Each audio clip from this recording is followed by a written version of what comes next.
Sige lang, share mo lang, sabi ng sister kanina, share lang. Hindi ko po naman malayan sa kasi share ko. In 4 days time, nag-diamond transact. Hindi ko pa alam yun.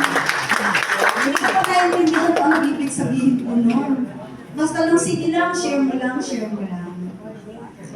Kaya ako nag-join sarili dahil gusto ko pong gumaling. Ano po yung gusto kong gumaling sa katawan ko. Meron po akong history of hyperthyroidism. And then I went through series of examinations. Sabi ng doktor, kailangan mo lang ng biopsy to confirm letter C. Biopsy to confirm letter C. Ano po yung letter C? Sabi ko, ayoko ng letter C. Kasi ako, Vilma Corpus, busy ako. So ayoko ng letter C. Busy na nga ako. Magkakaroon ako ng extra letter C. Ayoko na.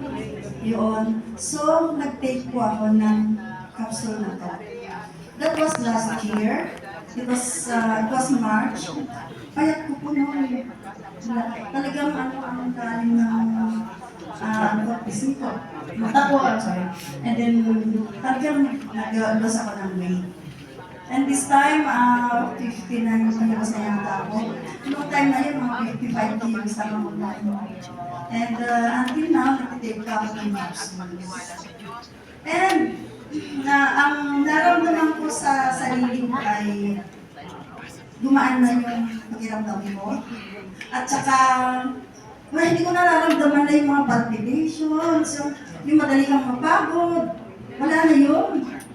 Wala na yun. And schedule ko po for check-up this August.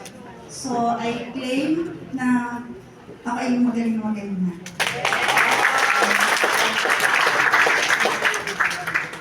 Pinininervous talaga ako. Ang hirap ng shotgun talaga.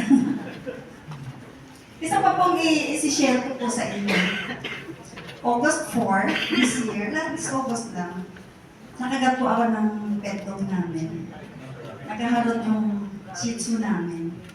Mahilig yung mga kapag-aso, di ba? So gusto niya maglaro.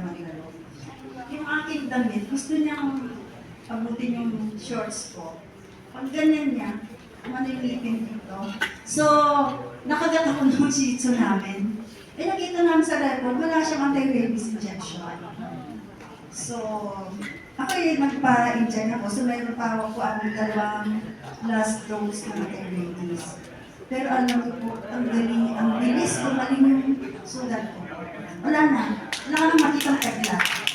Ang bilis that was August 4. Wala ka nang makita ng pagla. And hindi pa nga natapos yung ating 2 last doses ng anti-rabies. Nagkaroon ako ng bootleg sa paa. Yung second daliri ko sa paa, hindi ko pinapansin. Parang kagat lang ng langgam na kinamot ko siguro. And then mga 5 days ago po, naramdaman ko parang magang-maga yung paa ko. Hala, bakit umiitim yung daliri? Natakot ako. Baka ito ay puputulin yung daliri ko kasi parang gangrenous na po siya. And then pumunta ako sa doktor 2 days ago. Sabi niya, ala, Ining! Kailangan ito, kalkalin mo na yung sugat mo kasi kung hindi mo yan kalkalin, hindi mo tanggalin yung nanigas na nana, magiging, magpe-penetrate hanggang sa buto, baka putulin yung paa mo hanggang dyan. Sabi niya sa akin. Sabi ko, doktor, huwag akong takutin Ganoon ko siya. Hindi, kasi tagal mo, parang sinisisi pa ako. O sige, hindi, operahan lang niya. Tiisin mo, kagatin mo yung ngipin mo kung masakit. Sabi ba naman sa akin? Naku, Dok, teka. Sabi ko, itigil mo na, ayaw ko na. Pwede bang antibiotics na lang? Hindi pwede, tanggalin yan kasi hindi madaling mag-circulate ang blood kapag hindi matanggal yung gangrene. So, sige. Maya-maya, sige, kalkal siya ng kalkal. Sabi niya doon sa asawa ko, Daddy, halika tingnan mo, oh. Ang lalim-lalim na, malapit na sa buto. Dok, may tinatanggal na matigas na nana. Sabi gano'n. Dok, tapos stop it. Tapos, I just tell you the truth, hindi ko na sana babanggitin. I am a nurse by profession. And, kako, alam mo ba, Dok, na meron kaming pasyente na pilit na puputulin yung naipit na kamay sa pintuan ng truck, naipit yung kamay. Pilit na tinatanggal yung mga ano yan. Na-stroke yung pasyente on top of the table.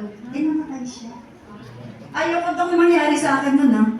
Eh, may sabi, sige, akin na yung anesthesia. Yan natin ang anesthesia. Yun. Kasi yung sobrang pain na hindi mo kaya.